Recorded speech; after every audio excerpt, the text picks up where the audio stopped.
director anyway, his district director, is senior advisor. See, that's really big when you get to be a senior advisor. Right. That's right. No junior advice. Anyway, it's going to lead us in the pledges, so if y'all would give them your kind attention. Let us pray. Gracious Heavenly Father, we thank you for the many, many blessings that you have given us. We thank you for the opportunity to live in this country, a country of freedom where we are free to worship, a country where we are free to come here and engage with our government, Lord, to learn and to voice our opinions. God, we also thank you for the opportunity of giving us more than we deserve. You have blessed us far beyond what we deserve in the way we act and the way we believe and the way we speak. We ask tonight that you would help us to have wisdom, give us eyes to hear and eyes to see and ears to hear, and that you would give us wisdom and as we listen, give us wisdom as we ask questions, give us insight. Lord, we pray for Congressman Moran as he represents us and does his best. We ask that you would give him wisdom as he goes to Washington to represent this district and to fight for freedom and to keep us safe. I pray for those men and women who are serving abroad, that you would keep them safe and bring them home safely. I pray also right now for the Texas House and Senate as they are in session, that you would keep them from going astray, that you would keep them passing the right kinds of bills and killing the wrong kinds of bills, Lord. In Jesus' name we pray. Amen. Pledge allegiance to the U.S. flag. I pledge allegiance to the flag of the United States of America and to the republic for which it stands, one nation, under God, indivisible, with liberty and justice for all. Now the state flag. Honor this Texas flag. I pledge allegiance to thee, Texas, one state, under God, one and indivisible. Thank you.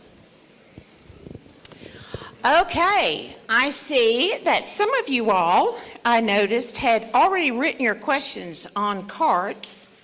And so, Marianne, if we need some additional cards, we want to be ready for that. Anybody that's already got your questions pre-filled out, you may, Marianne and some of the others are going to pick up the cards and I will start going through them. So now, let's talk about a couple of things here. Some of you are new and haven't been to one of our meetings before, but we're glad that you're here. So here are the rules. You absolutely can ask any question that you want to ask. You have to, Joanne Fleming. Thank you. This is about what we do. It's not about me, but thank you for asking. I forget sometimes that not everybody knows me. I've been around a while. Anyway, so what we want to do is make sure that we have order and decorum. I am big on order and decorum. And so to help us with that, sir, my order and decorum. And you know why? Because I write the check to pay for the room. Yeah. Okay, let me just, no, I'm not going to engage with you like that, okay? Now, I'm going to tell you right now, let me finish what I was going to say. We have security here, and if anybody decides they want to be out of order and you didn't leave your crazy at home, they'll help you leave, okay? So, I want us to have a good discussion here tonight, a good discussion. And not everybody has to agree, right? Not everybody has to agree because I believe in free speech even if I don't like the speech I'm hearing. Free speech is an important, a fundamental principle of our society. It just is. And we need to honor that. And so we're going to honor that in an orderly way so that we can make sure that as many questions as possible can be asked and the congressman can answer them. So let me tell you how we've done these town halls before, is if you have a question that he needs to do a little research on. For example, there might be a bill pending in Congress that maybe he's not on a particular committee that bill originates from, and will be handling that bill first. And so if he needs to do some research, we're going to take your question, and Mr. Senior Advisor back there will make sure that the congressman puts out the answers to those questions. He always does that. He's very good at doing that. So that's how we're going to handle this. So if you have your questions ready, for the volunteers who are going to pick up cards, please go ahead and hand your cards in. And so if we have, say, a ton of questions on what in the world's going to happen to Social Security, well, if we've got 15 questions on the same thing, I will probably just ask that question one time, okay? If they're different questions, yes, indeed. If it's a different question, I will look for the differences and I will ask those questions. I absolutely will. And I can tell you that the congressman is always happy to stay here as long as he needs to answer questions. And so we do that every time we have a town hall with the congressman, because it's important that you get to ask him the questions that you need. So I went over the security. And so you have meeting handouts that have some of the upcoming events, and the one on May the 1st is important to a lot of people, and that is we're going to have somebody in here that will teach you how to protest your property appraisals. Okay, and he goes into great detail about how you go about collecting the information that you need to go hopefully have a success at the appraisal district to get your appraisal lower so that your property taxes are lower. And so he is a tax professional, and it doesn't cost you a thing. We would welcome you to come in and get some training on how you can help yourself lower your property taxes, because I'm not really sure that those folks in Austin are going to get any of that done. On the legislative session, we have 40 days left. 40 days left in this session, and so for those of you that were paying attention to the priorities that the voters voted for on those primary ballots, it will be interesting to see how many of those are delivered. I will say this about school choice. School choice is not what most people think it is. The bill has a lot of poison. There's a lot of poison in that bill, and I think some people are going to be very shocked to find out exactly what happened with that. Because I'm going to tell you, the one thing the people of Texas all want is they want their children to be well educated. They just want children to be well educated and to have an opportunity to have the best life possible, whatever career they might choose.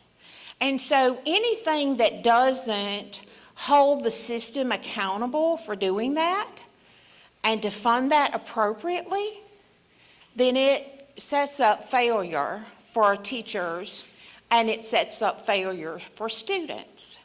So I would just invite y'all to look into the details of that as they start coming out. And I'll tell you that I think the bill could have been much improved. I don't think there's as much freedom in that bill as people might try to say is in the bill. And I also believe that some people think they're going to be eligible for the bill, for the ESAs, that they will not be eligible for them. And I think there's going to be great disappointment. So the devil, as they say, is always in the details, and I guess everybody will find out about that when they go to apply. So tonight, with your handout, I would direct your attention to the pages that Congressman Moran submitted.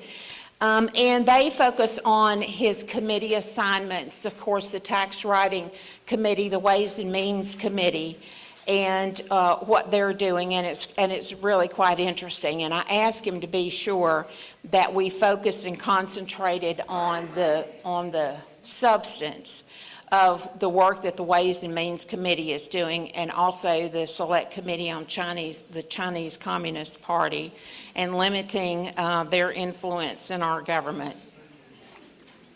And we won't even talk about the House Committee on Ethics. I don't think we have time even for that. But anyway, I would like for us to be able to focus on the things that are really important here to the people of Texas. And I don't want us, for the part that you and I engage in, we won't worry about the palace intrigue. The palace intrigue and what's going on in Washington is not nearly as important as what is happening in those tax writing committees. Thank you. Okay, so I would ask you to do one last thing, and that is to check your phones and make sure your phones are muted, please. Be a good neighbor to those sitting around you. Okay, Congressman, so if you are ready.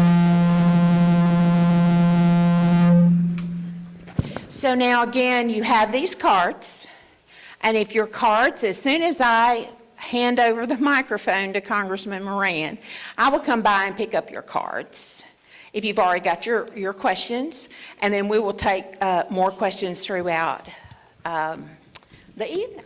So thank you, Congressman, for being here. I bet you're glad to be back in Texas. Absolutely. Okay. Hey, good evening, everybody. So glad to be here with you tonight. I think I got around to most of you before the evening started to shake your hand and to thank you for coming out and participating. This is a great opportunity for us to have a constructive dialogue on a number of issues. If you know anything about me and you've been around me for a while, I'm pretty sure she said silence your phones just a second ago. If you know anything about me and have been to any of my meetings, you know that I love PowerPoint.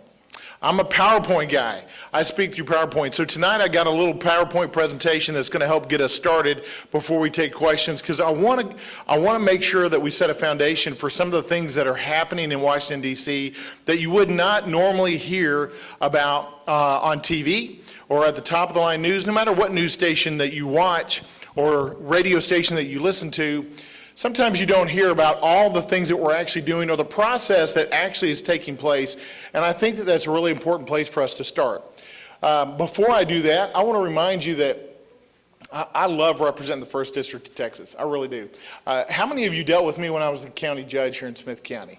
I dealt with a lot of you as a county judge. We went around and did a whole lot of forums like this on veterans issues, road and bridge issues, on budget issues. So this is the kind of setting that I really enjoy, because it's the kind of setting that provides transparency and accountability for elected officials.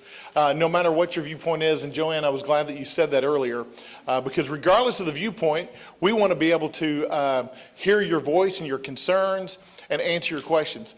We're going to focus on the federal issues tonight. I don't really get into the local questions or the state questions. Those guys got enough for what they're going to do, and our time is limited, so we're going to focus on federal issues tonight, which is what you hired me to do, right? That's exactly what you hired me to do. So let's start with our update a little bit. I want to make sure that you know a little bit about what I do on my everyday assignment in Washington, D.C., and what committees I'm on. Joanne's already mentioned to you that I'm on the Ways and Means Committee, which is the tax writing committee for Congress. It oversees tax, trade, and about half of the healthcare issues. A lot of the healthcare issues go through energy and commerce, and I'll parse that out as we get through some of the questions. I'm sure some of that will come up. But the Ways and Means Committee is the one and only committee that's actually mentioned in the Constitution. Pretty interesting fact. It's the first committee that was formed. It's the committee of jurisdiction, really, that is pushing what is your tax bill going to look like next year.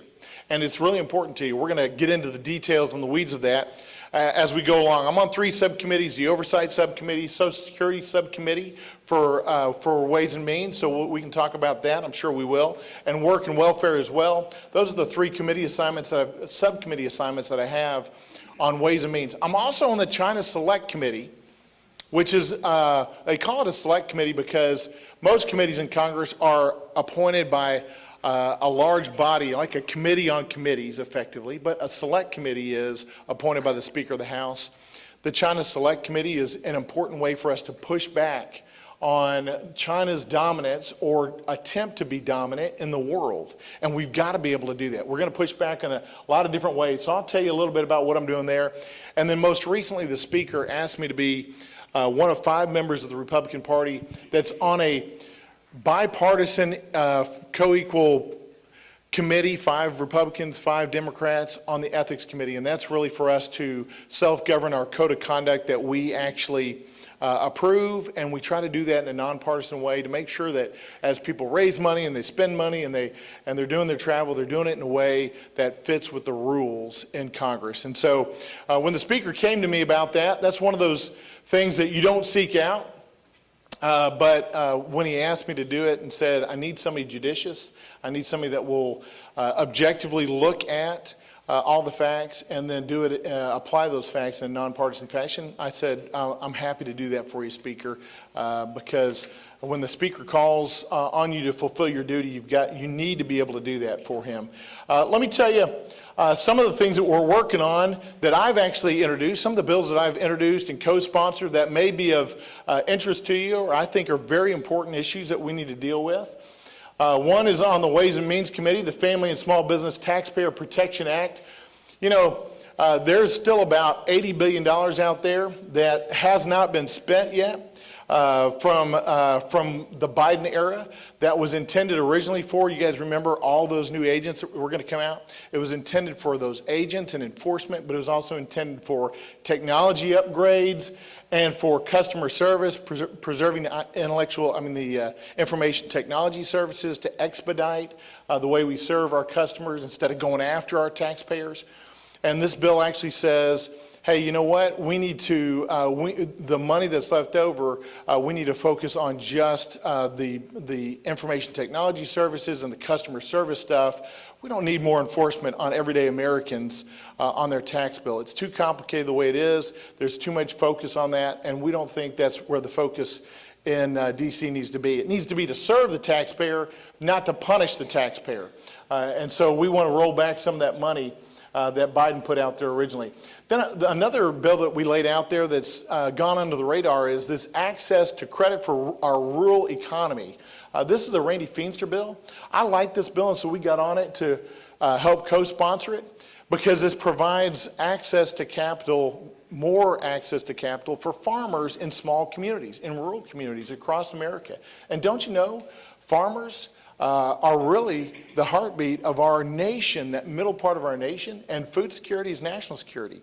We've got to make sure that our farmers are supported. We've got a bunch of, we've got some great farm credit institutions that provide lending to our farmers. This bill in particular, what it does is it opens up for banks to be able to do that a little bit in a little bit better way and allows them to deduct some of the interest off of the loans they're making to farmers in these really small communities so that they can have a homestead and continue to keep their homes. We think that's really important as well.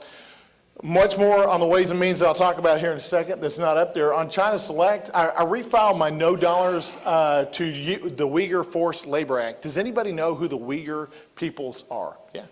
If you don't know the Uyghur story, you really need to know the Uyghur story.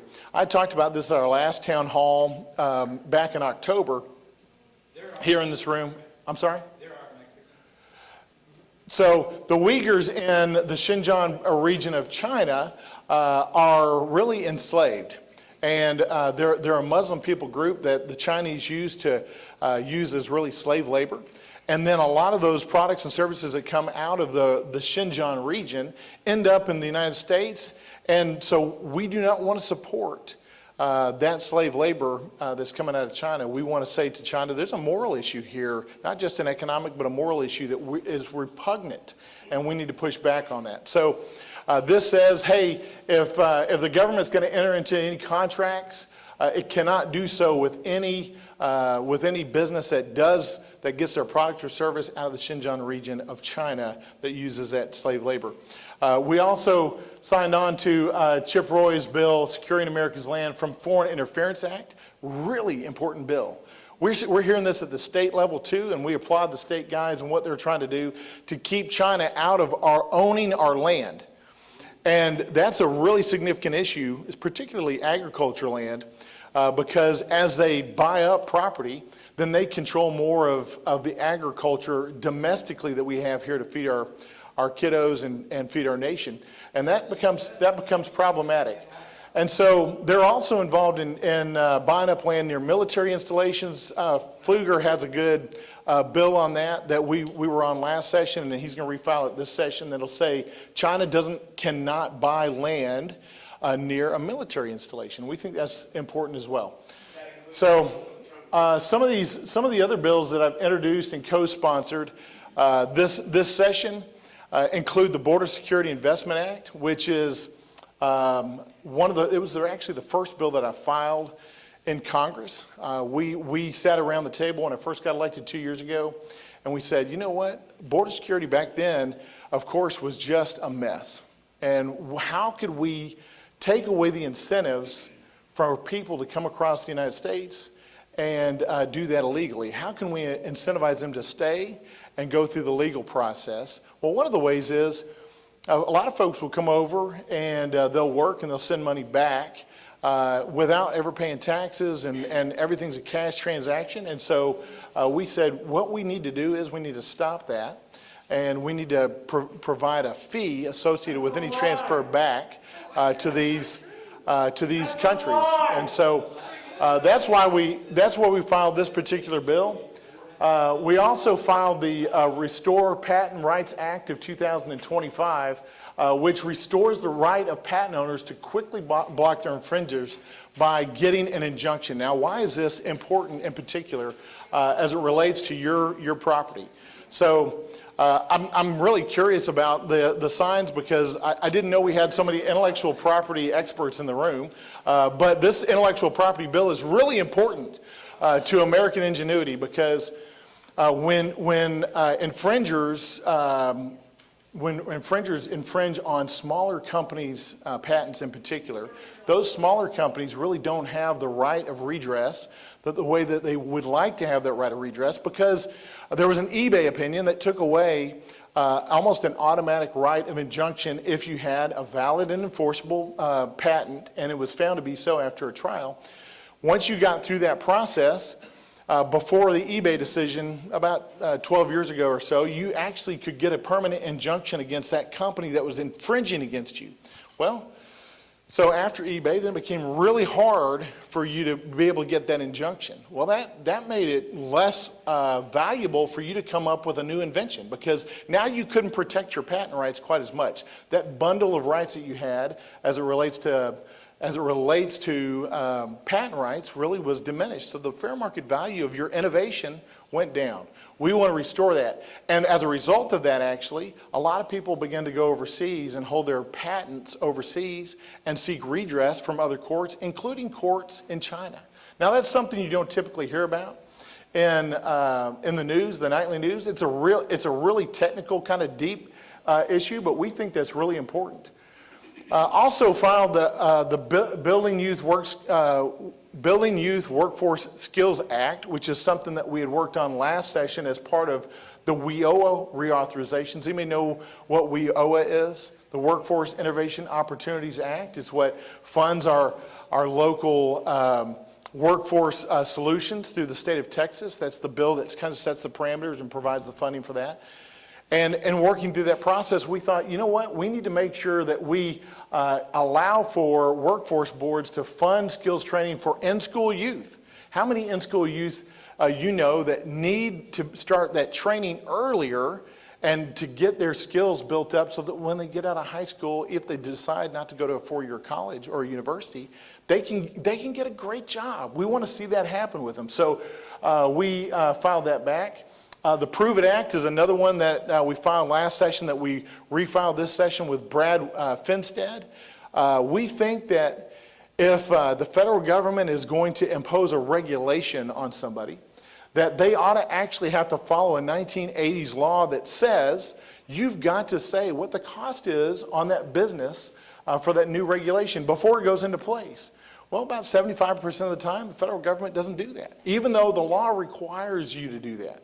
So why did we file this bill? Because this bill in particular will provide redress for those businesses. Is anybody in here a small business owner, by the way? Yeah. Man, I'm so glad. Because when, I bet you guys as small business owners do not have full-time compliance officers, do you? I bet you don't have full-time federal compliance officers that their whole job is just to comply with new federal regulations. And that's the same case with a lot of small businesses. So when the federal government decides to impose new regulations on you and your industries and your small businesses, I think that needs to be something that only happens after a long, slow process, deliberative process, where we have understood what the cost is going to be to that business owner. And so this Prove It Act says, look, federal government, if you don't follow the law that says you have to do this, then we have redress. We can come and quickly file a petition and get that regulation undone until you walk through the process that's mandated by the law. That's been there for more than 40 years. Super important. You'll also see up there, I've got Defund the Planned Parenthood Act of 2025.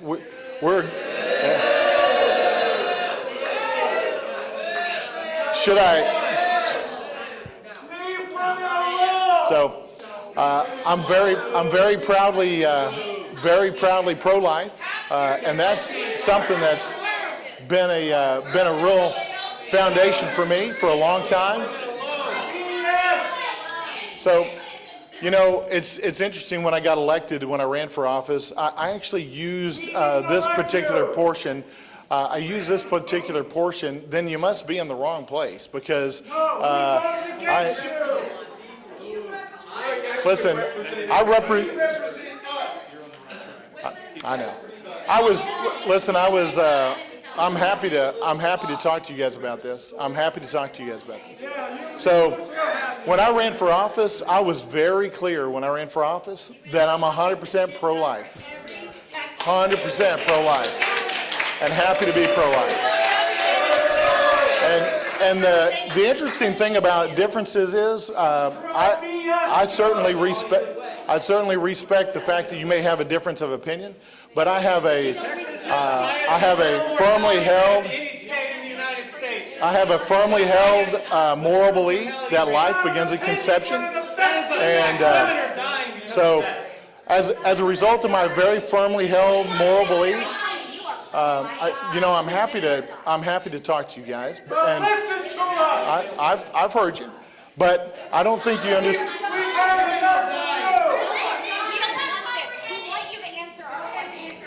So we're going to get to the questions in just a little bit. Happy to get to those questions. If you got a question, you got to write it down. So we're going to get to those questions. So let me finish my PowerPoint presentation, and then we're going to get to our questions. I mean, the sooner that I get through my presentation, then we can get your questions. I would love to give you the facts of the things that I'm doing in Congress, and I want to talk about Ways and Means in particular here in just a moment. So the Defund Planned Parenthood Act of 2025 is consistent with my pro-life stance and will be consistent with my continued pro-life stance in Congress. I'm proud about that because I think every life was created by God for an equal and eternal value and purpose in this life, and I think that starts at. Yeah. So. I'm pretty sure we've figured out what your position on this, and I'd be glad to keep going in my PowerPoint slide. So I also have the Anti-CBDC Surveillance Act.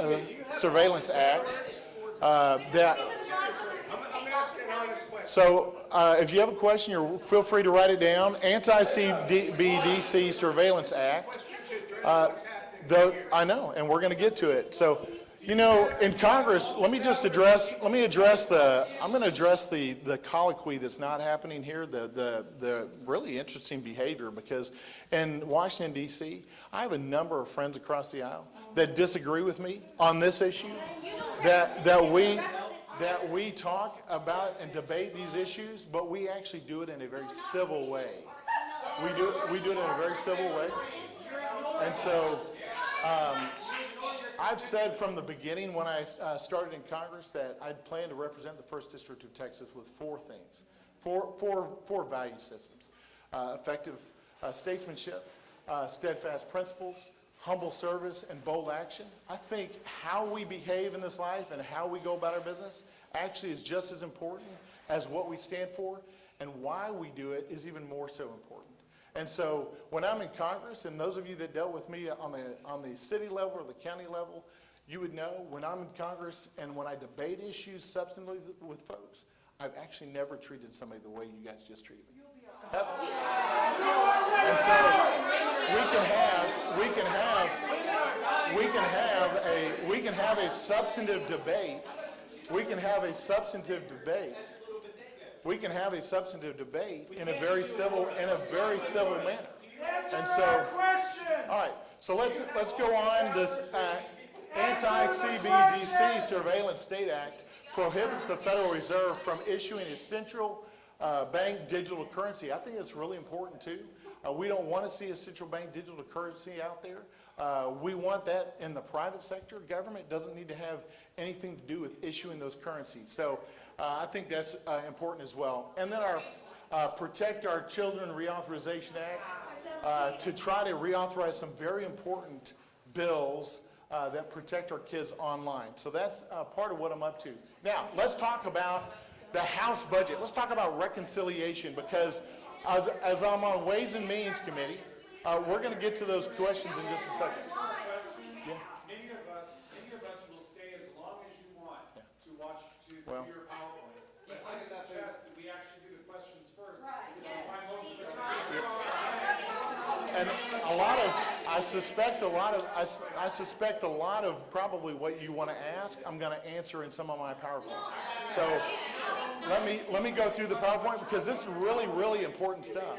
Because if you don't know about the House budget resolution and the process of reconciliation, you're going to miss out on a lot of important things that are happening this next year, because this is really important that we go through the reconciliation process. children at home to get back to. So I actually have 2 kids at home too I'd like to get back to.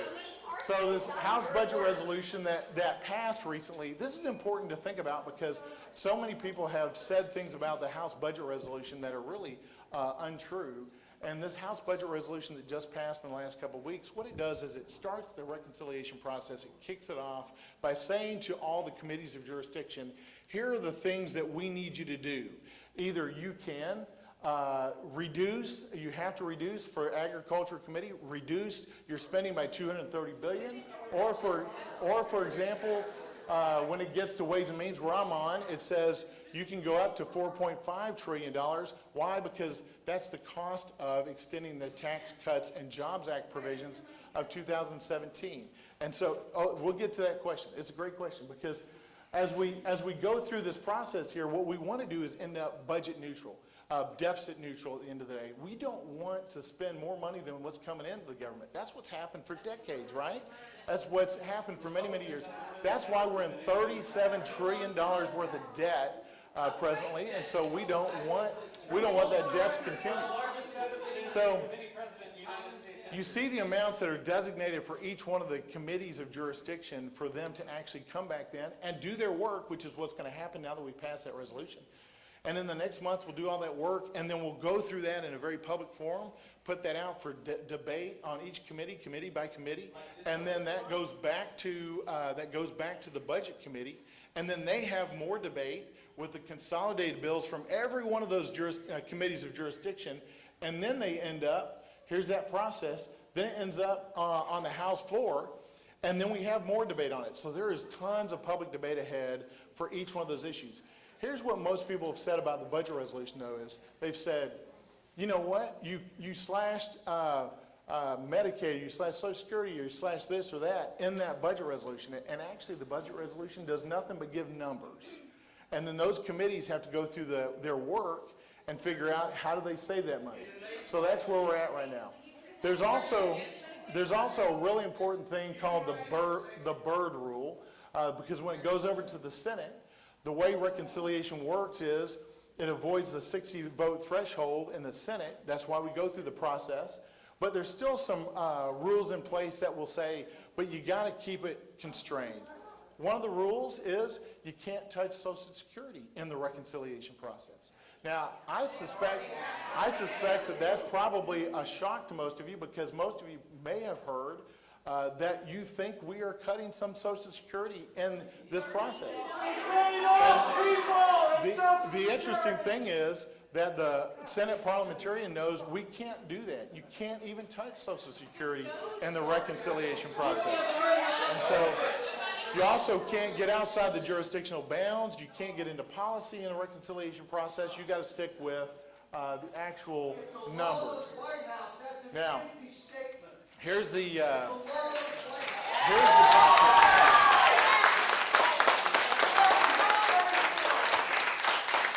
So this is the problem we're trying to solve right here. We're trying to solve the annual spending problem and the overall deficit problem, because as you can see, the annual spending is having a problem. We're way underwater, and that would not be the case. That would not be the case if we. That would not be the case if we actually did what you have to do in your small businesses and you have to do in your families, and that is balance the budget. So we don't want to see that happen here, because we're about, take a look at that, we're a couple $1 trillion underwater. Now, I heard a couple of you say out there that a lot of the Tax Cuts and Jobs Act was for the rich. Let me go through a few statistics here that's really important for you to know. You would be surprised. You would actually be surprised at the impact if we do not extend some of those Tax Cuts and Jobs Act. Talk about a family of 4 in East Texas. There's a median income here of about $61,000 a year, statistically speaking, in East Texas. That average, those are just statistics from a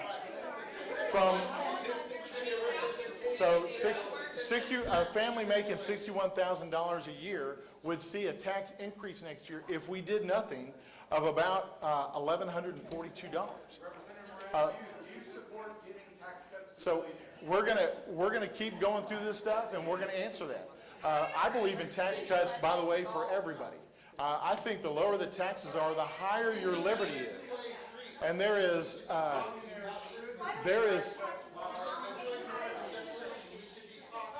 So I'm pretty sure I'm like 15 or 30 minutes into this presentation, and so we're good, and we're going to get to those questions. There's an order of how we need to go about doing this. I want to give you some good facts, because I bet you most of you have never seen that, right?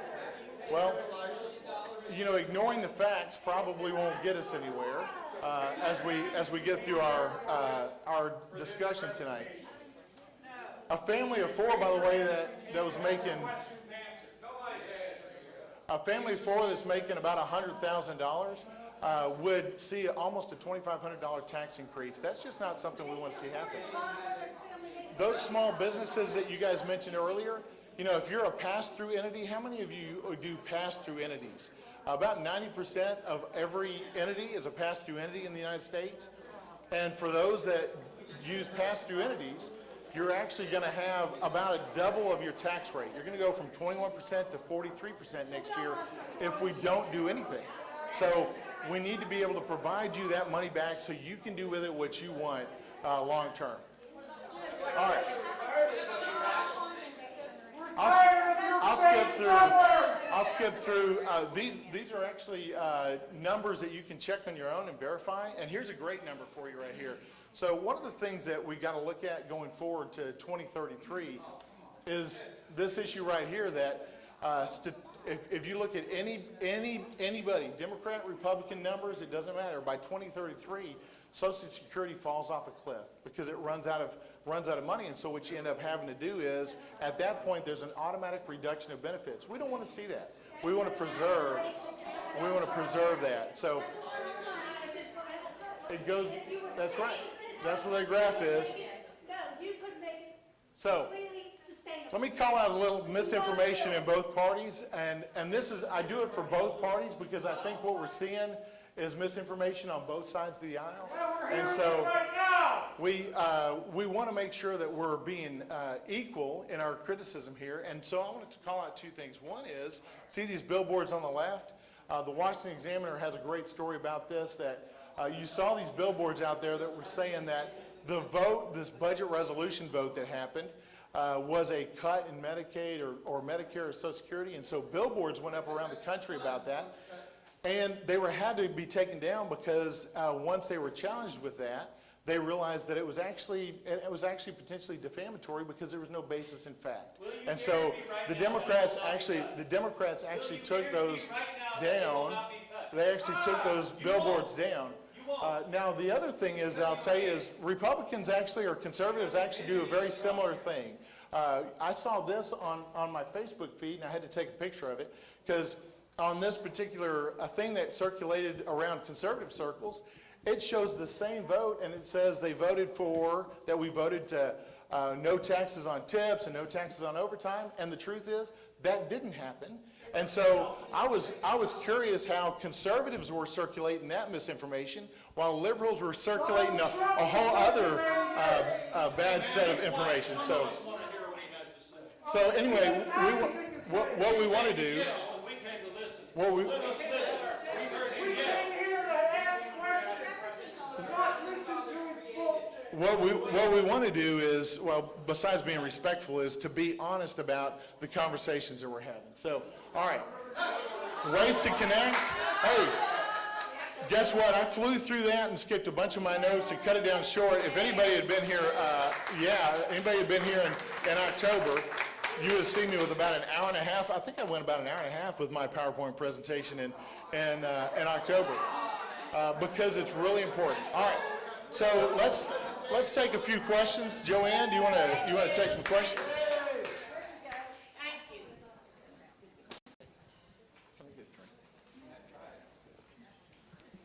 Sure, I need to move your stuff out of the way because I got all these cards here.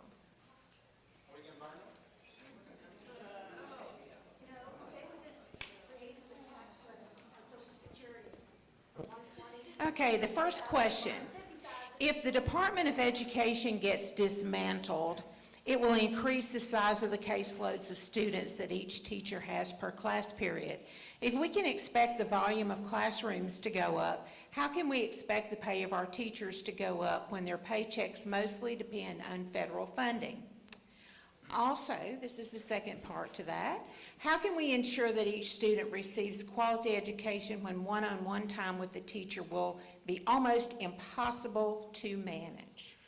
Well, I'm gonna shock you with this answer, but the Department of Education didn't come around until 1980. Do you guys remember that? Yes. Before 1980, we did not have a federal Department of Education, and guess what? Our education worked a whole lot better.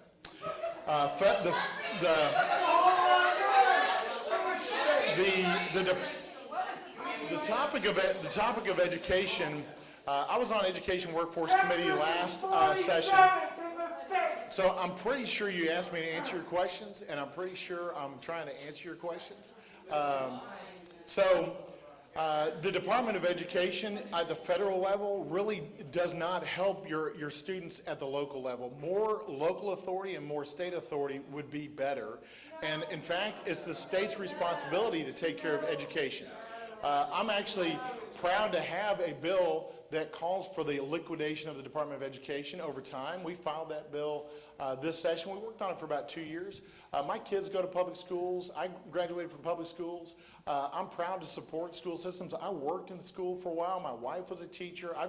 We've got all kinds of connections to education, and so we love educating students. I started an education foundation with a friend of mine for a local school district. Why? Because we believe in what teachers do, whether or not they're in the private schools or charter schools, or whether or not it's home schools. We believe in what they do, or public schools. And so, but education is fundamentally a state issue. And so what you don't want to do in Texas is you don't want California to tell Texas how to run their schools. And the way that happens, listen, the way that happens is only happens if the federal government is in the middle of it, because those policies come up from states like California, they go to D.C., and people in D.C. somehow think that they can tell everybody else what to do. I would rather give that authority back to you at the local level. I would rather give it back to you at the state level so that you guys can figure out in your school districts what is best for you. And I'm always curious by people that want the federal government to do more, because frankly the federal government never gets it right. So these fears about teachers and these fears about what would happen in the classroom are unfounded fears. The Department of Education, if it went away tomorrow, would be a good thing for your local school districts.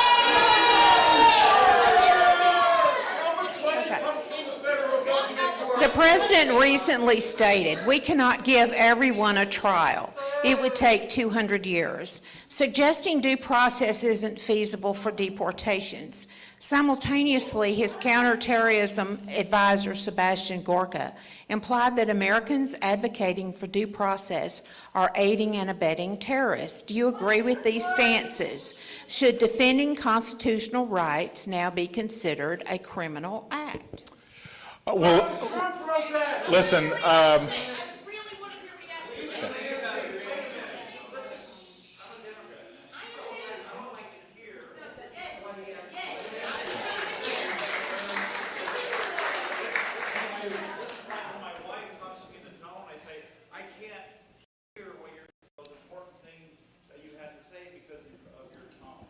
That's sexist. Let's get back to Maria.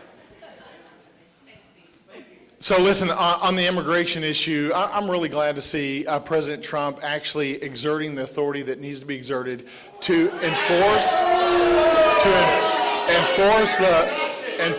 rule of law, and there will be due process along the way, but to enforce the rule of law. Because I tell you what, the millions of people that have come across our borders in the past couple of years, and for years, as we talked about it in the last administration, people would say, "Oh, but Congress needs to do something. President Biden can't actually do something about that."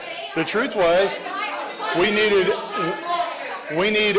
a strong executive that will actually enforce the rule of law and the rules that are on the books.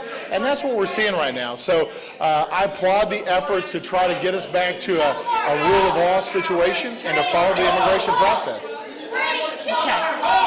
In North Tyler, there are numerous railroad tracks and unused and overgrown. There have been attempts to contact Union Pacific, but they are not helping. What can you do, and are you willing to help, because this is a community eyesore? Yeah, if it's a need to contact Union Pacific on railroads about that issue, if you haven't been able to get through, somebody just needs to call whoever asked that question, just call my district office, and we're happy to try to facilitate that communication to UP. We've communicated.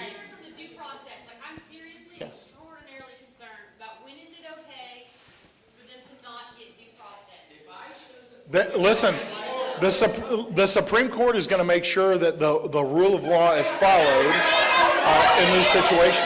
And so that due process exists. On the UP question, you guys make sure that, just go with my district office and we'll help facilitate that conversation. Okay. Congressman Moran, thank you so much for meeting with us. I know that a lot of reps aren't willing to hold town halls, and I appreciate your time. My son Jamie is in prison here in Texas. He is serving a 3-year sentence, but he did not receive the death penalty. However, However, he is in conditions that Judge Robert Pittman recently ruled are unconstitutional. During the summer, temperatures reach 110 to 120 degrees in his cell. My son and the other inmates have no AC and are forced to regularly flood the toilets in their cells in order to lay in that water on their concrete floors, just so they can regulate their body temperatures. Bills addressing this are pending in hearings. Could you please help us? Well, that's an Article 3 question. The court that's overseeing that particular criminal case is the one that's going to have to deal with that. That's a separation of powers issue that we're not going to get involved in that. Do you feel that you are upholding your oath of office? Yes.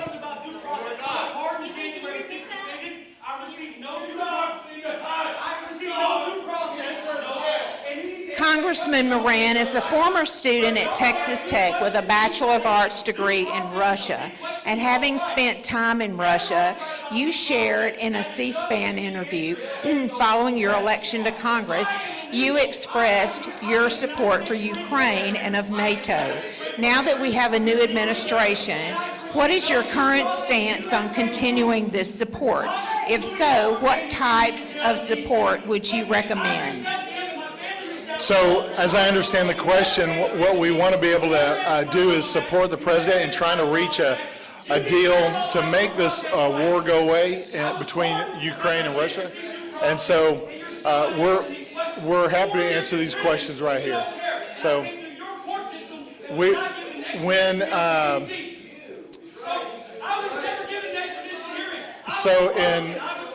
in regards to this question right here,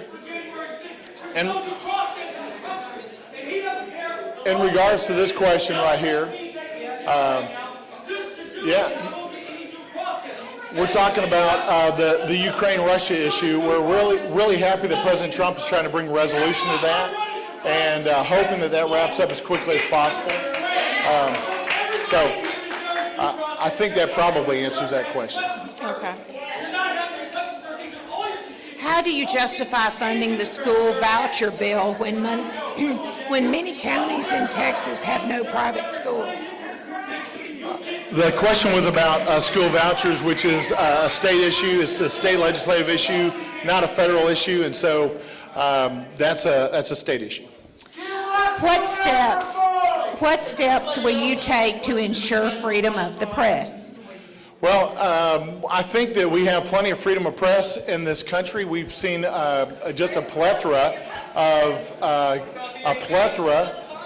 outlets that can engage on a number of different platforms, and so I know there's a change going from our traditional press to more of the social media outlets, but I see a lot of free press, even from just independent press. Okay, what line does President Trump have to cross before you say enough?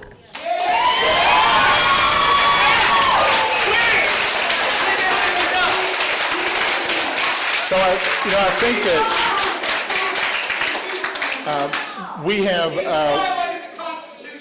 we have been very adamant about when we think that there is a problem, and if you guys watched my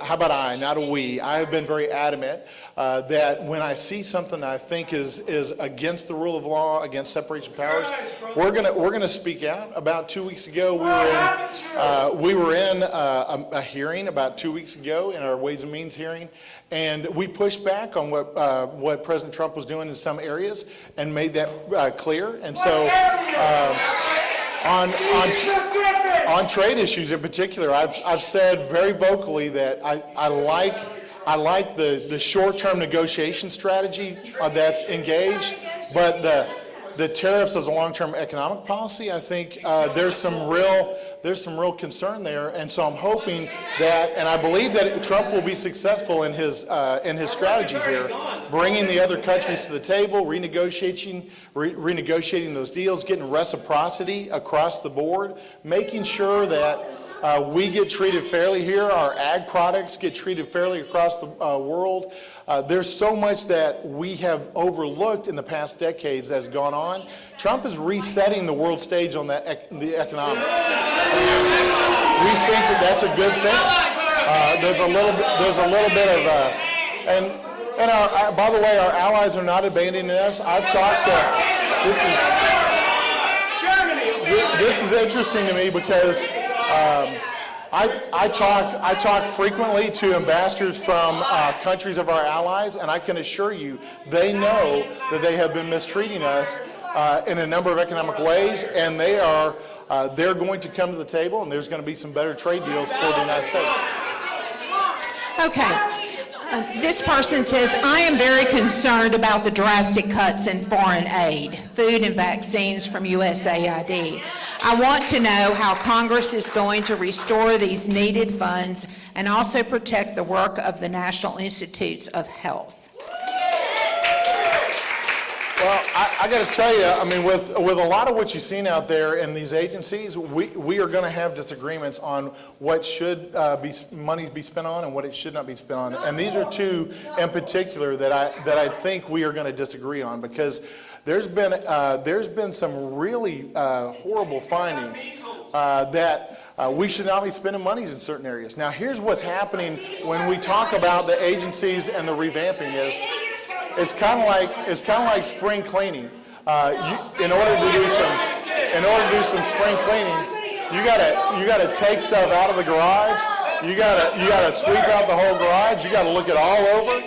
And there's a bunch of stuff that needs to go to the dump, and then there's a bunch of stuff that is good that you can put back in once you do a verified free cleaning. Well, that hasn't happened. Democrats and Republicans both, they just sweep around things, but they don't actually get a deep clean going. And what we're seeing now is a deep clean in these agencies.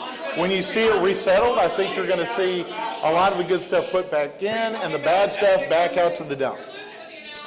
How will you help women be able to afford passports if they need them as part of the required documentation needed for married women under the SAVE Act?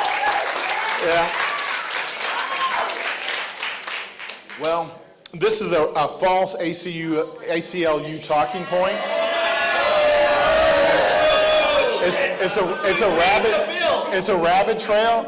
It's a rabbit trail that is throwing up trails of things that are not going to happen. And so I did read the bill.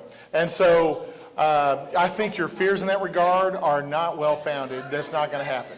We were really glad to support the SAVE Act because, frankly, we don't need people that are not citizens of the United States voting in our federal elections. They should not be voting.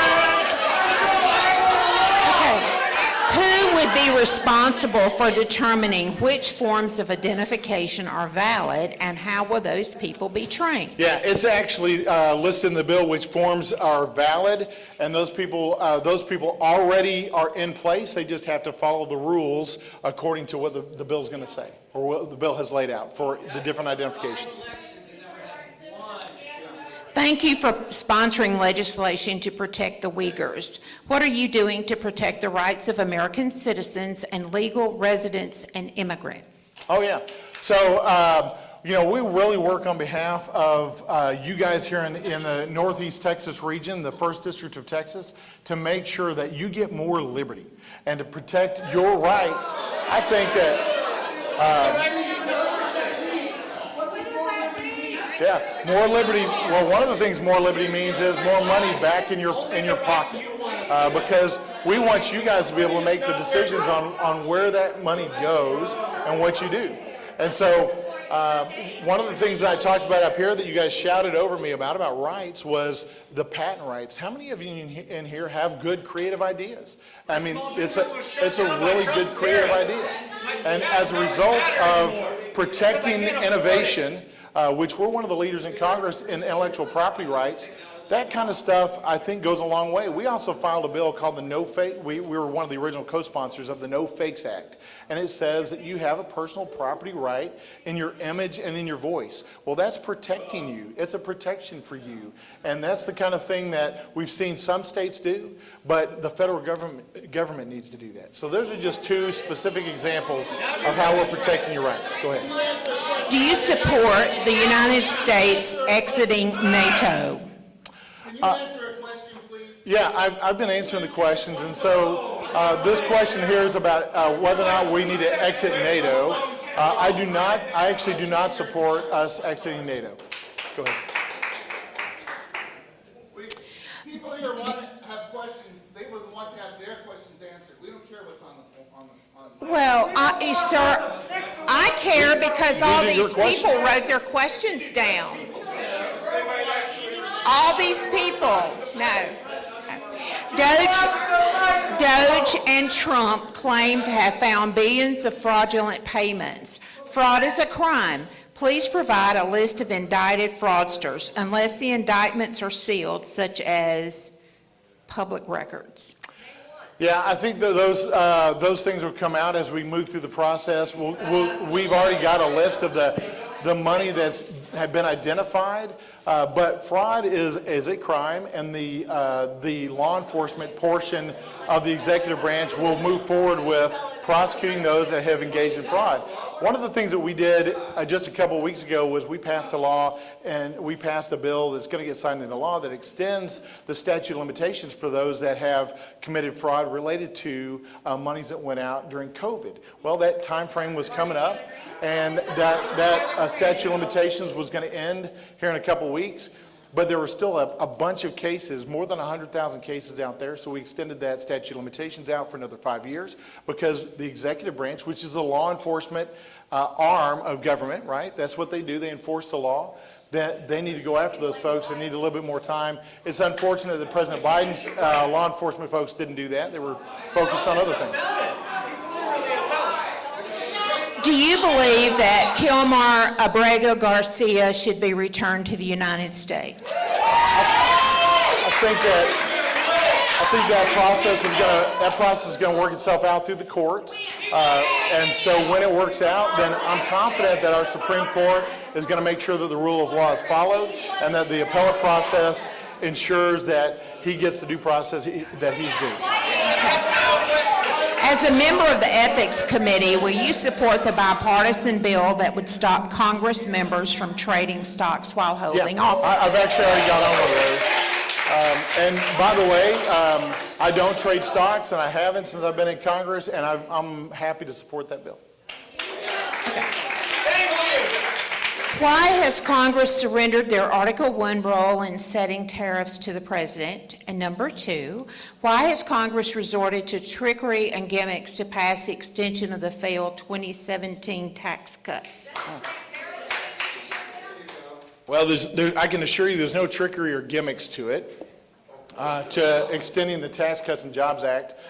I showed you the process earlier. It's a very extensive process, and it's a very transparent process. And in order to get something actually passed through, you have to go through a number of different steps. What was the first question?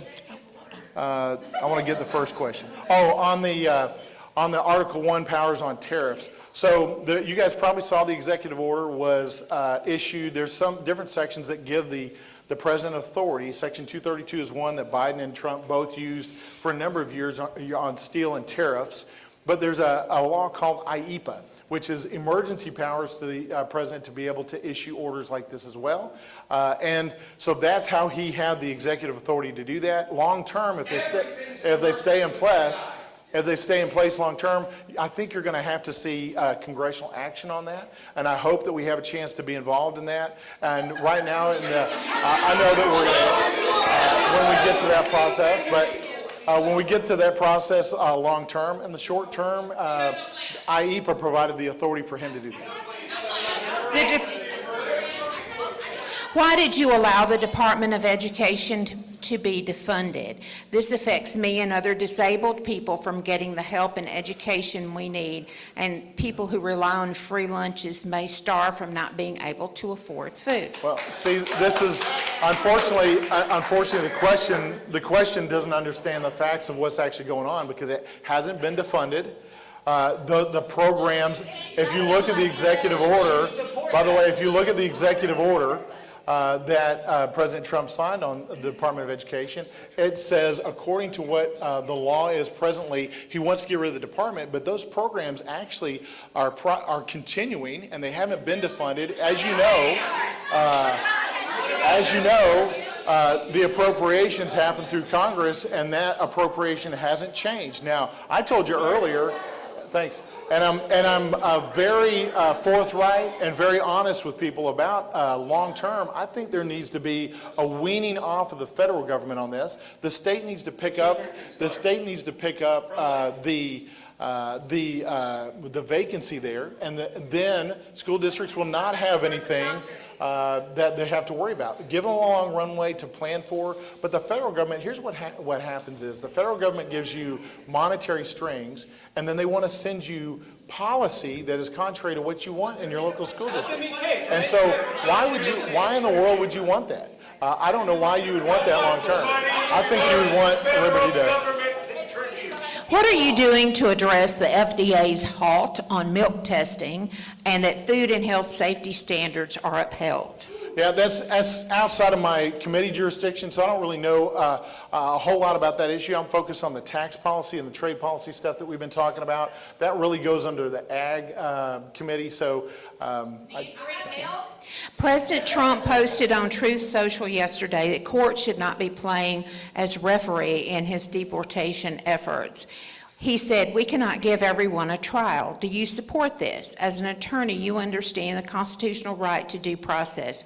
How does one defend or prove their immigration status or guilt, innocence, without due process? Again, I think the Supreme Court's going to ferret this out and make sure that whatever due process is due to each one of those individuals and their individual circumstances.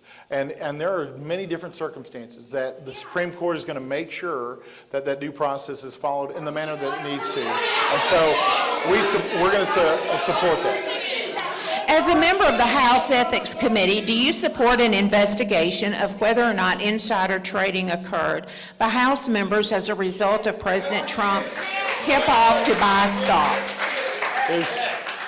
Well, we can start with Nancy Pelosi. She's probably where we need to start. So.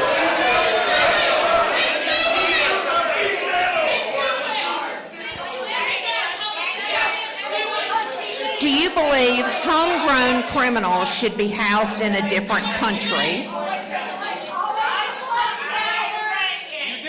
The question is, do you believe homegrown criminals should be housed in a different country? I think whatever the law permits on housing of criminals, we need to engage in. We've got a number of people that are breaking the law, and they need to have the punishment that's due to them for breaking the law. Do you believe in the three branches of government, and what will you do if Trump defies SCOTUS orders? So I do believe in the three branches of government, and my hope is that, and my belief is that what we're going to see appropriate powers in both the legislative, the judiciary, and the executive branch, and there will be a balancing and checks and balances that happen. But the process takes time to go through with the Supreme Court, as you guys know, and when we honor the authorities of the other branch and make sure that we all stay in our own lane, things work out much better.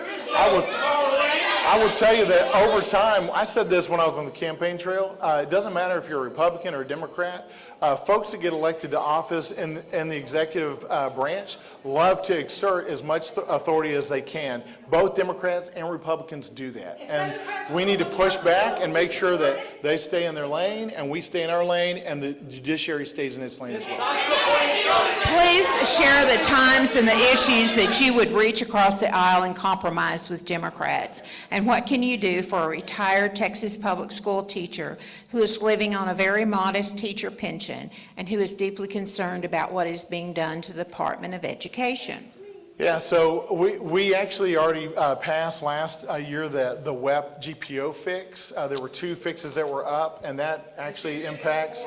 I supported the one that was appropriate, and I actually opposed the one that was a $300 billion solution instead of the $30 billion solution.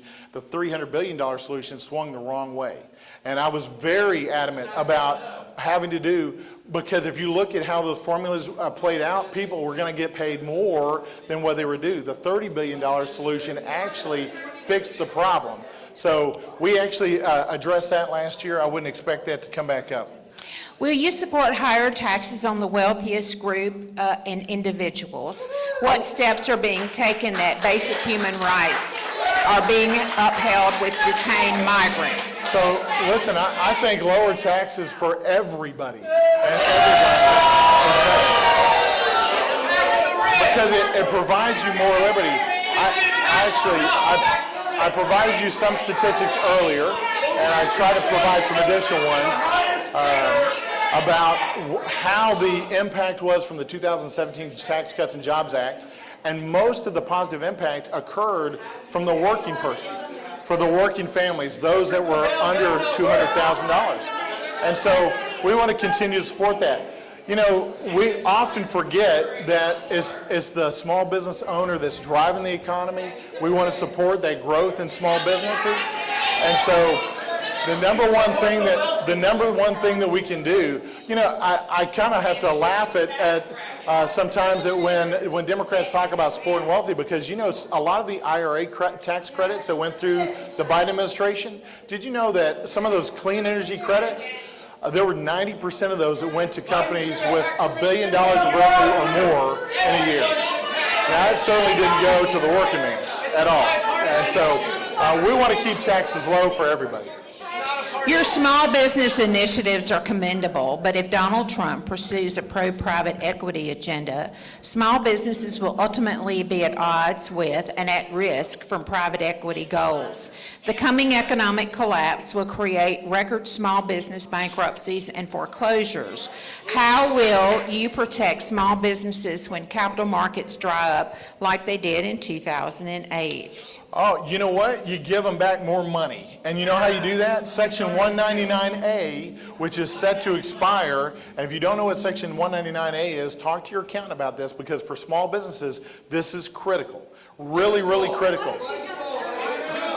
So I'll define it in this way. If you are a pass-through entity, which means if you're a sole proprietor, a partnership, an LLC, an S corporation, doesn't matter what size you are from revenue, if you're one of those businesses, and most of those are small businesses, however you want to define it, if you're one of those pass-through entities that files taxes in that way, what happens is there's a qualified business deduction that is under Section 199A that gets your tax rate, effective tax rate, down from 43% to 21%. That's less than the And if we don't do anything between now and next year, if we do not pass a Tax Cuts and Jobs Act extension, then those of you that have a pass-through entity, your actual effective rate moves from 21% to 43%. That is not the way to support small business. And the C corporations already have their 21% locked in. So those are the large corporations. So we want to make sure to protect the small business owner and continue Section 199A and actually make it permanent so your taxes remain low. I guarantee the people in this room would not want to see their taxes double if you're a business owner. You are a Republican, but your life is more than just the GOP. Your values are unique. Even in the ultimate alliance of marriage, each partner has their own differences. In politics, there are party alliances, but you are an individual. When your convictions, preferences, and party collide into a conflicting decision, does the Constitution overpower your own personal convictions? Calm our fears tonight. We are scared. So I said from the time that I started running for office that I made my decisions based on principles. That's constitutional and moral principles, and I think those two align. Our Constitution was founded on a Judeo-Christian ethic, and that's the morality. That's the morality that guides my decision-making process. And so those are consistent, and so. My decisions will always be based on principle, but when it's not a constitutional or moral principle involved, and for instance, let's talk about, a lot of these tax provisions we talk about, it's not a constitutional or moral issue, it's just a practical issue. Well, then it's the preferences of the 1st District of Texas that drives my decision making. Do you support sending American citizens to foreign prisons as the president has suggested? We've already answered that question that was answered earlier. That if the law permits it, wherever the location is, then we allow them to go. We've got different options that are available. Concentration Why is there such a push to privatize everything? Our schools, water, transportation, even the postal service. Is this just about turning public good into profit for the wealthy? What protections do everyday people have when public services become private monopolies? Yeah, you know, government is not the answer to everything. In fact, government tends to mess everything up. So the less government you can have in your life, I think the better off you're going to be. And I would love for you, like I said earlier, I would love for you to have more of your money back in your pocket so that you can make decisions on how you spend that money.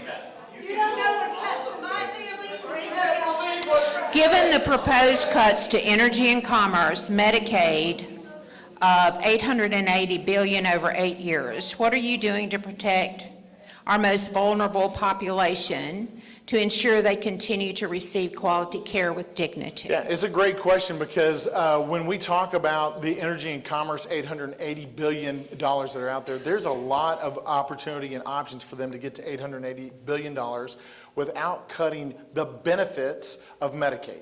And so when you actually go line by line on the things that they're going to consider, again, that's not my committee of jurisdiction, but it's a very important issue. There's a lot of waste, fraud, and abuse that's in Medicaid right now. Let me give you some examples. Oh, so let me give you some grace. Let me give you some examples. I'm going to come talk to this guy right here because he wants to know the answer. So let me start with example number. Let me start with example number one. You know, Biden actually changed the. Listen. Biden changed the rule. Listen. Biden changed the rule to check the eligibility. Listen to me. Biden changed the rule to check eligibility of Medicaid recipients. And what he did was, instead of checking the rolls twice a year, he said, let's do a rule in place that only checks it once a year. And so what was happening was, what was happening was people would either falsify their income, or they said that they had it. There is lots of proof. They then would apply for, they would apply for, I've got some very specific answers on this that I'm happy to give to you. Here's what they would do is they would apply for Medicaid. Sometimes they were appropriately eligible, but because it didn't check for a full year, if their income changed in month 2 or 3, they stayed on those rolls for 8, 9, 10 months when they were not eligible. Now, listen, that drives the cost way up. And those people are not qualified. So you can save hundreds of billions of dollars by just checking the rolls. The other thing that you can do, if you look at Medicaid as you know, is a cost-sharing program. Let me give you some more examples. Medicaid is a cost-sharing program between the state and the federal government. And instead of just having a blank check and allowing for the match to go up as high as it can, if we were to go back and say we're going to do it at a per capita, and we're going to make states actually be responsible for administering Medicaid the way they should, then that would actually provide the benefits that are needed, but the states would be accountable instead of doing like what New York and California do, and that's just blow it out of the water. What can you tell us about the defunding of ACL? More specifically, will Centers for Independent Living and their current level of funding remain intact? Who will oversee CILS? ACL, help me with that. Whose question is that?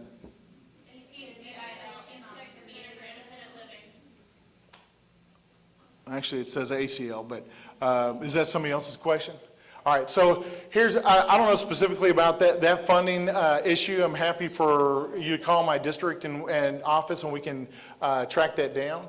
Here's one of the things that's I think a difference of opinion probably between me and some of you guys is. Look, the federal government should not be the source of all the revenue for every good cause in this world. It should not. There's a lot of great causes in this world. One of the things that I say often to folks is, look, I want to give you liberty for a number of reasons. One is liberty leads to prosperity, And with that prosperity, then hopefully that leads to generosity, because I actually want you guys to have more money in your pocket, so that what you can do is say, you know what? The group, the cause, the entity that's most important to me, here's where I'm going to put my dollars. And I don't think the federal government ought to be is not the savior for all of that. As a practicing Christian, all of the deaths and resulting illnesses from cuts by DOGE, USAID, Medicare, HHS, all departments that result in death or furthering illness. How do you deal with that as a Christian? Well, we haven't seen those cuts, and we haven't seen, like when you mentioned Medicaid right there, that hasn't happened. And so I would be shocked by the premise of that question. We value every life. I told you earlier that every life has equal and eternal value, in my opinion. And we want to make sure that we provide a government institution that allows for the institutions of economy and the family institution and the faith institutions to do those things that need to be done on the local community. DOGE now has access to our most sensitive data, including Social Security numbers and tax payment information. Now, RFK Jr. is proposing an autism registry with private health info. How will you protect your constituents' data? Yeah, I think privacy is a really big issue, and we need to continue to make sure that the executive branch is following the law in all of their access to privacy. We've had already some hearings. We've already had some hearings in Ways and Means that this issue came up quite a bit. And so if you'll follow those hearings and those questions, you'll see that we are making sure that there is accountability when things get out of line. Can you give us an update on the improvements in the military since President Trump put Pete Hegseth in charge? Yeah, so one of the great things that Secretary Hegseth has done is,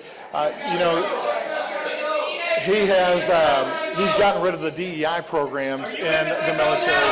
We want a military that is ready for us, that is ready to fight, and regardless of whether or not their race or their gender shouldn't matter, we want a strong fighting force. One of the things that he's also doing is investing more in particular shipbuilding. We are way behind in shipbuilding, so if you're talking about our military readiness, China can build about 100 ships to the time we can build 3, thanks to the regulations and the regulatory burdens that are on our shipbuilders. And so we want to restore the ability for us to build up our military and, in particular, our Space Force. If you look at the things that are happening around the world, the space defense issue is a really important issue. We promised Ukraine that we would help them. Do you feel as though it was the right decision to pull aid from Ukraine? Also, why do we seem to be so aligned with Putin?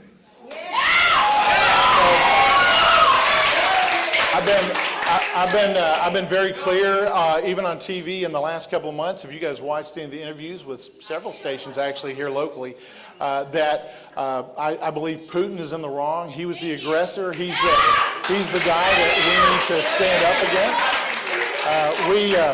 I made that stance. I've made that stance clear and consistent since I've been in Congress, and if you follow me, you know that. And that's nothing. That's not a secret out there. And we've had lots of discussions with a lot of people about that issue, both publicly and privately about that. You heard earlier on my biography that I have a Russian degree, so I have a little bit of an insight about Russia and things that they do. And I think that he is an aggressor that inappropriately has pushed against the rule of law and democracy, and I would like to see him put in his place.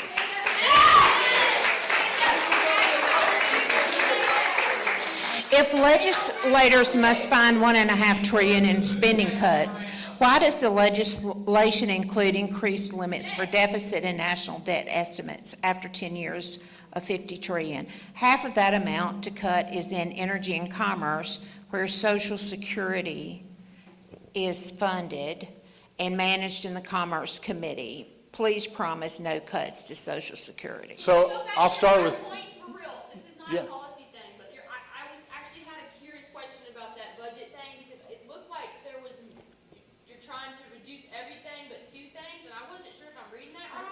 Oh, yeah. So, no, it's a great question. That's why I was trying to explain this, because I know if you're not involved in the reconciliation process, it gets confusing. So what we want to be able to do is there's an overall like $1.5 trillion in cuts over 10 years that we're trying to save.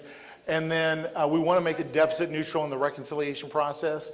Ways and Means has this CBO score here of $4.5 trillion because CBO has assigned that score as the cost of continuing the Tax Cuts and Jobs Act. And we'll see. I'm sorry. Go ahead. My question is, I thought we were broke.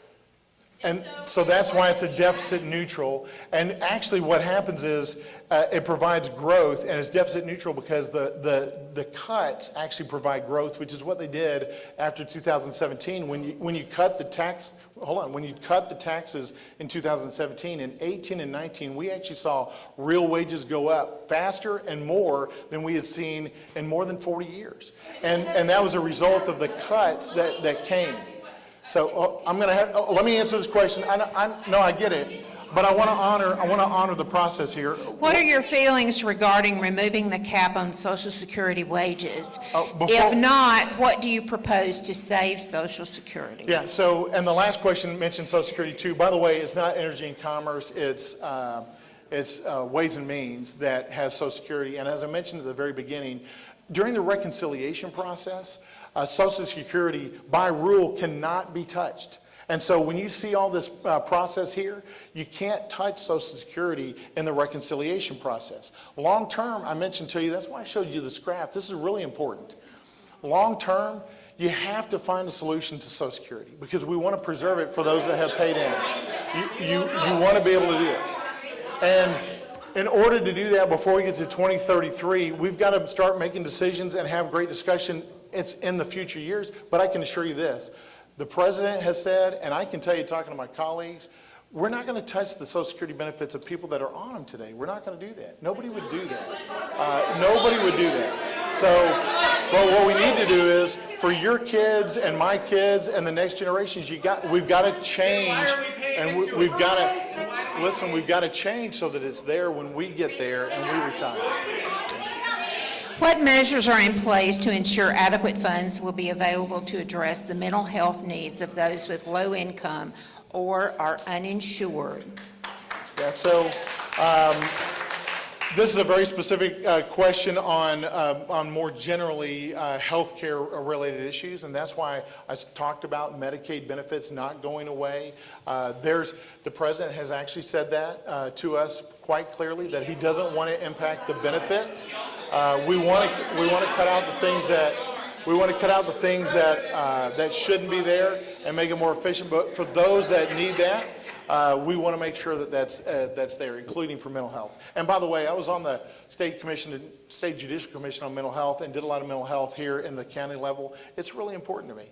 I've spoken on that issue for a number of years, and those that know me for the last 10 years know that I've spent a lot of time in that area. It's very important that we attack it. I'll tell you, one of the things that I think gets overlooked in the mental health area is we need to make sure to preserve the institution of the family, because the institution of the family will help to deal with those issues long term. You are the reason trans kids commit suicide. You are. Are you concerned about how the world views America? Are you okay with Trump alienating our allies with tariffs and threats? Yeah, I know that this is a liberal talking point. Listen, I know that this is a liberal talking point, but he's not alienating them because I talk to them. I talk to these allies, and I talk to a number of allies. I actually am the chair of an interparliamentary exchange between the Congress and the EU Parliament. So I talk with a number of, particularly EU ambassadors and foreign ministers, and they recognize that there needs to be. They don't feel like we're alienating them. They recognize there needs to be a resetting, and they've come to the table. We're going to get it reset, and once it's reset, I think we're going to be good. This is a similar question. President Trump's tariffs are killing the stock market and our retirement savings. Why won't you support the bipartisan Senate legislation for Congress to take back control of the tariff process? So The advice I've given to folks over the past few months is relax, don't react, because what we're seeing, what we're seeing. Yeah, listen, what we're seeing is a tough short-term circumstance, but I hope that when we get through, and I believe when we get through, the resetting of the tariffs and the reciprocity of trade around the world, I like freer trade, and I've said that pretty bluntly, that I'm a Reagan economics guy, and so I think when we get back to reciprocity and having free trade with fair countries, I think we'll be better off. Do you believe we should walk away from NATO? I've already answered that, no. How do you justify funding school voucher bills when many counties in Texas have no private schools? And how would these counties benefit from the bill? I told you earlier, that's a state issue. The state legislature is dealing with the voucher system. You can talk to the Austin guys about that. Do you agree with the Trump administration that the Supreme Court voted in their favor 9-0 to keep, I can't see. Oh, yes, okay. In El Salvador's prison, So when everybody knows that they voted. We've already answered the Garcia question. And so, listen, I have great faith in the Supreme Court that they're going to uphold the rule of law. And it'll get worked, I'm positive it'll get worked out. Please explain the legislation you voted for to begin the budgeting process that estimates that spending levels would contribute to an estimated national debt of $50 trillion. Yeah, that's actually the same question from earlier that I answered and went back and answered your question on that. But I actually have a follow-up. Sorry, I'm Mr. Redneck. Hand me your card and I'll make sure it gets up here, okay? Yeah, hand me your card. There we go, thanks. All right, is what you're saying 4.5 trillion in reduced revenue, more taxes over the long haul? No. That's not what I'm saying. Actually, it reduces the taxes, and unfortunately, the CBO, they put these scores on there, but truth is they're not real numbers, but the CBO has to give it a score. So here's one of the things that the analogy I gave earlier is, so for instance, think about this. If you lease to purchase a car, and you get through the entire lease. At the end of your lease, you've purchased the car, and then you go back, and they say, well, you actually got to do it again. You're going to have to lease to purchase it. And that's what happened is we actually paid for those Tax Cuts and Jobs Act provisions in 2017, but because they're expiring under the rules say you got to, quote, pay for them again. And that's why they assign a number, but it's basically a ledger number. But they also say you're going to have about $3 trillion worth of growth as a result of continuing those policies, which is where we end up with a deficit neutral number. The 1.5 trillion in cuts and the 3 trillion in growth, thereabouts. The trickle down, you're saying that you think that the trickle down is going to cause an increase in wealth in our country, which would then help reduce the deficit? All right. What we're saying is economic growth, and let me give you a couple examples of that, because there's this thing called inversions where companies decide to either go overseas or stay here. Before the 2017 Tax Cuts and Jobs Act, we had 28 inversions where companies actually just picked up and said, you know what, we're going overseas. And then when the Tax Cuts and Jobs Act passed, since then, you know how many inversions we had? 0. Because companies decide to stay here and invest here and have more jobs here. That's what we want to see. There were a couple of other, listen, there were a couple of other provisions like FDII and a thing called GILTI, which actually has to do with your intangibles. Like we talked about earlier, your intellectual property. Companies, even if they have their physical operations here, sometimes they hold their intangible property overseas. And so in the 2017 Tax Cuts and Jobs Act, we provided tax incentives for them to bring it here. And you know what happened? Our revenue went through the roof. Why? Because we didn't have those assets in the country to tax before. And because we lowered our rate, and it's about 13%, we said, if you'll bring your assets back here, you'll have a lower rate than what you're paying to another country. And as a result, revenues went up. And so that's the kind of tax policy that provides economic growth. What are the chances of the recently introduced term limits bill ultimately being passed? We actually tried to do this last session. I was a co-sponsor to that bill, and it didn't pass out of judiciary. I don't know what'll happen in judiciary this term as well. We need term limits. You voted for continuing appropriations which cost taxpayers $3,193 per household. We didn't weigh in on it and didn't know what was in it. These omnibus spending bills should be broken into single items so the people have oversight. This is why we are bankrupt and $37 trillion in debt. So I agree that we need to pass appropriations bills and not continuing resolutions. It's just not the way to go. It doesn't help with our policy, with our long-term planning, particularly with our military. It's not good. Both Republicans and Democrats have failed in that regard in the last 25 years. And so we actually do need to do appropriations more effectively and through the 12-bill appropriations process. I agree with that. Thank you. Let's see, we're getting a lot more of these, a lot of them are on tariffs left. Let's see, this might be different. President Trump's Tax Cut and Jobs Act gives the largest tax break percentage to the wealthiest of Americans, with the most significant gains to those who make $450,000 and up. Middle-class families received modest relief, while lower-income households saw smaller changes. How do you justify giving the bulk of tax relief to the wealthiest in this country? Yeah, well, I disagree with the premise, and I think those facts are wrong. I want to read you some statistics that I had, because I know this is important to you. Let me read you a couple things that I had put in my notes here, and I may have to just dump my phone off right there. So, listen to some of these facts. After the 2017 Tax Cuts and Jobs Act, wages grew by 4.9% in 2018 and 19. I told you that, fastest jump in 20 years. The lowest 10% of earners actually saw 50% higher wage growth than the highest 10% earners. Another fact, the top 1% now carries over 45% of the total income tax burden, which is the highest ever, while the bottom 50% pays less than it did before the 2017 Tax Cuts and Jobs Act. These are statistics that you can verify. The real median household income rose by $5,000 a year immediately following the TCJA's passage. That's the largest increase in that short amount of time span. And then a household making the U.S. median income, which is $80,000, I told you the median income for us here in East Texas is $61,000, could see a $1,600 increase in tax liability if these are not extended.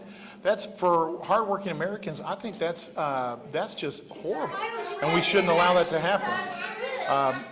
In fact, 3 out of every $4 of the Tax Cuts and Jobs Act provisions went to individuals and families, not to corporations.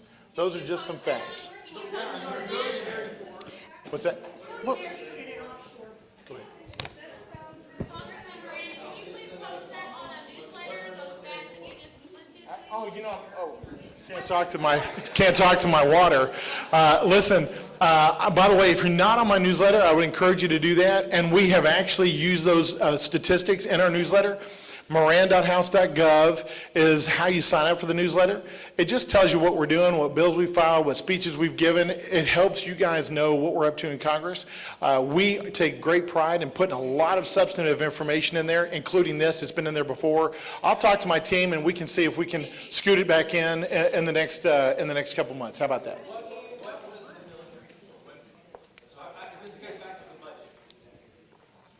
I'm going to get through the written questions. I mean, I would love to engage. I want to honor the process here. A lot of people have asked questions here. Protect the United States. They're here to protect the United States, the sovereignty of the United States. These are all separation of powers. You've already answered those. Why do you believe Democrats are anti-family? Well, I don't know that I've said that, but let me just tell you, I think that there is a traditional family unit, a man and a woman, a husband. Listen, a father and a mother are essential to raising children. I think we have different roles. They are equal roles. And I think that traditional institution of marriage is important to our society, and we need to support it.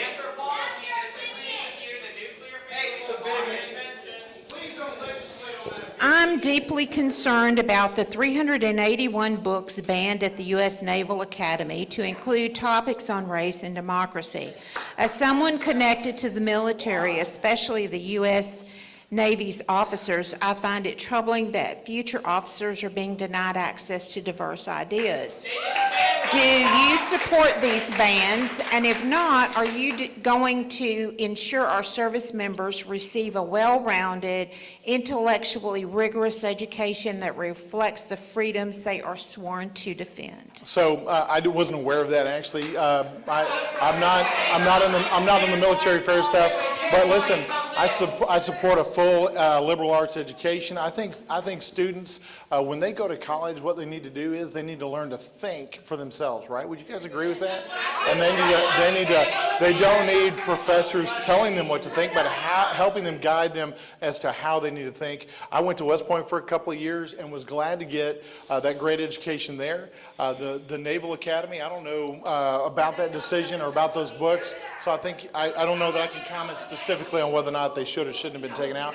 But I really would love our students, particularly at the military academies, to get a broad liberal arts education so they can lead our military.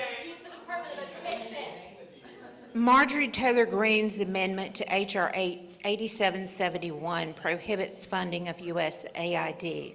You voted against and cost the average household $378. These are NGOs who have been pocketing a lot of funds that have been misused funds found by DOJ, and the money didn't go where it was earmarked. So I answered a USAID question earlier, and this goes back to the analogy. There's been a lot of misuse of funds in that area, but I happen to think that we need to, I happen to think we need to exert authority across the world with economic power, and that means that there are a lot of the programs, what you're going to see in USAID, I think, is a lot of the programs, once it's fully evaluated, back into activity and full action, because when we talk about, in particular, programs around the world that help stabilize countries, it actually provides a lot of national security for us here in the United States.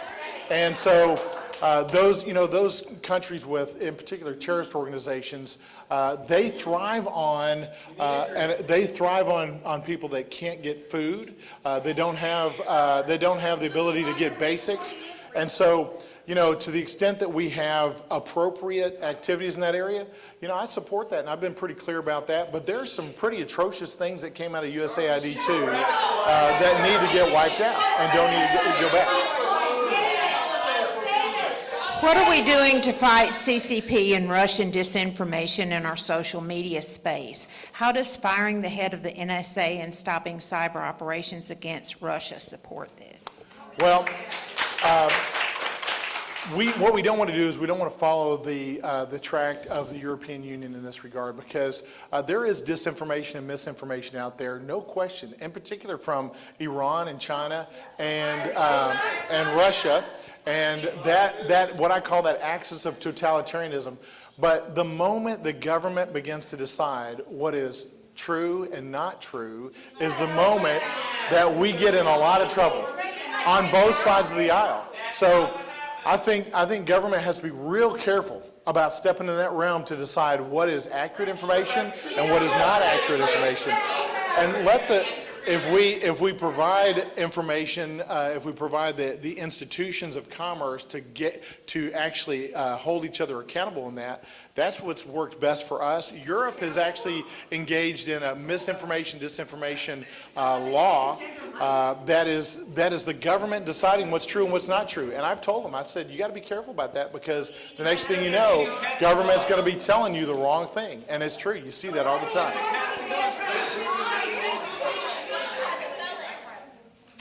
I can understand why you might want to reduce the size of government to find a tax cut for average middle-class Americans. But why do we need to cut government services to provide a tax cut if the lion's share of those cuts go to billionaires? Well, the lion's share doesn't, by the way, and those, listen, we are underwater. We are underwater with all the services. Why? Because we've grown the influence of government in so many different areas where it shouldn't be. We need to reset and get back to where we are actually engaging in the core responsibilities. You know, when you look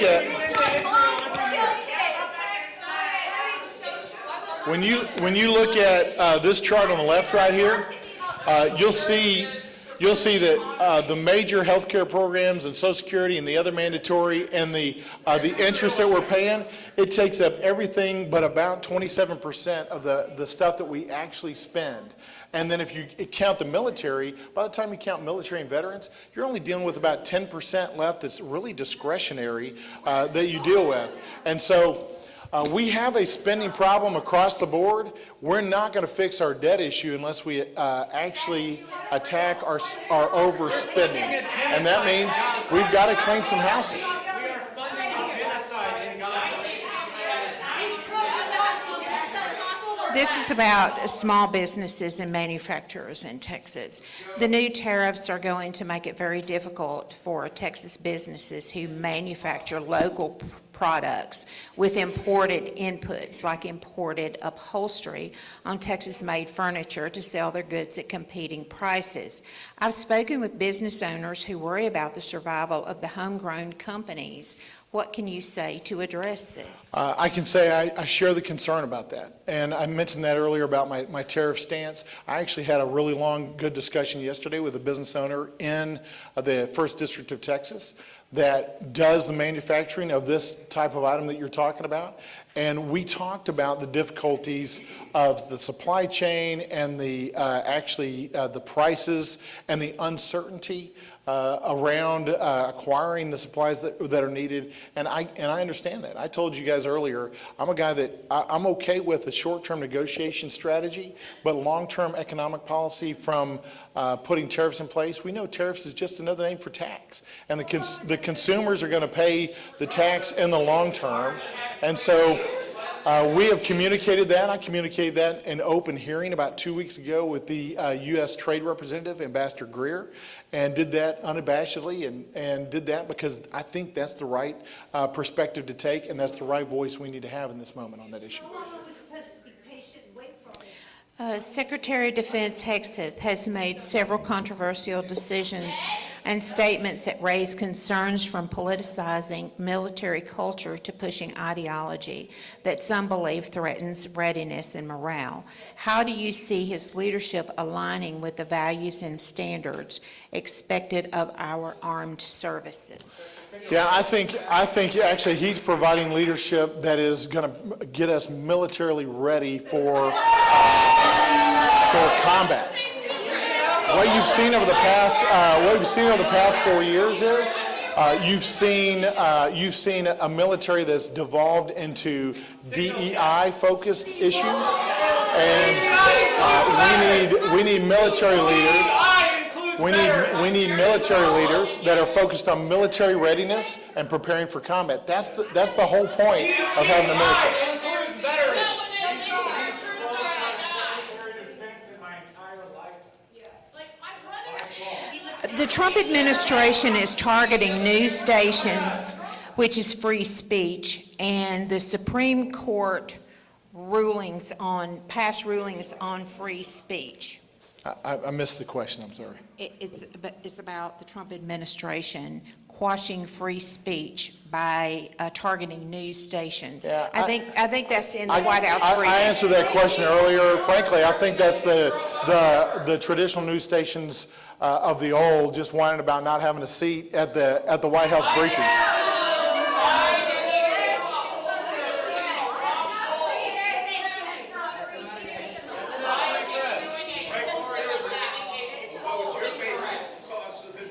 Okay, how do you feel about the new global realignment under Trump within a longtime enemy of democracy, human rights, and world peace as Russia is? Yeah, I answered that question directly earlier too, that I think Russia is the aggressor, was in the wrong, and morally is the wrongdoer in this case. And frankly needs to be punished significantly. And I've actually been very vocal about this. I've been very vocal about this for a couple of years.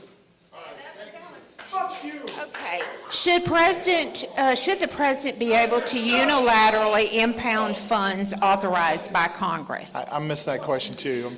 Should the president be able to unilaterally impound funds authorized by Congress? Well, he hasn't, and what happens is, and what you're going to see in the next month is what's called a rescission.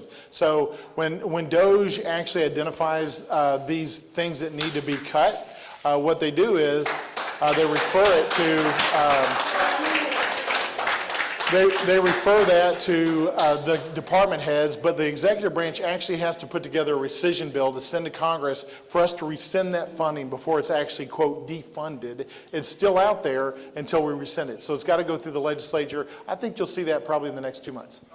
How will Congress pay for this? That was my question, but I had a couple of other facts that I wanted. Okay, well, I'm going to let you, would you come up here, please, sir, and read them? Because okay, that'd be great. Just go right ahead. This one time. The handwriting is really small, so. Okay, so it's a fact that the East Texas Food Bank just lost $750,000 and 360,000 pounds of food because President Trump unilaterally decided to cut that funding. That's a fact. Second fact, it's a fact that the state of Texas just lost $877 million in grant money just in the last 2 weeks for public health, including $97 million earmarked for measles outbreak. That's a fact. That money had been allocated by Congress for those purposes, okay?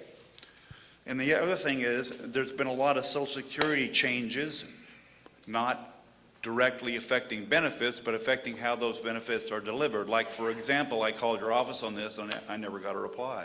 I have clients in my business, I have clients that are shut-ins. They're computer illiterate. The only way that they can reach out, they can't maybe get to the office, the only way they can reach out to get their benefits and things is pick up the phone. So there was a very aggressive policy that just got walked back, and you know what that was about but what's left is that if people want to change their bank account or apply for benefits, they can't do it by phone anymore.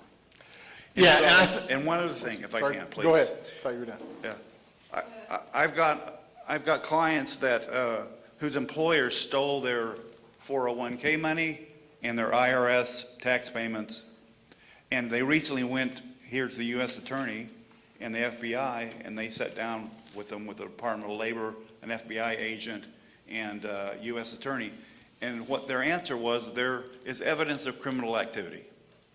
But because of the manpower cuts we've had to our agencies recently, we can't handle this case.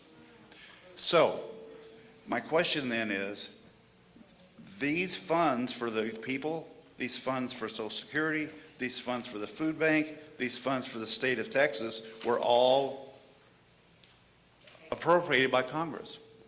And so my final question was, don't even use the word impound. What business does the president have in deciding unilaterally that he's going to decide what money should and shouldn't be spent when that's your job?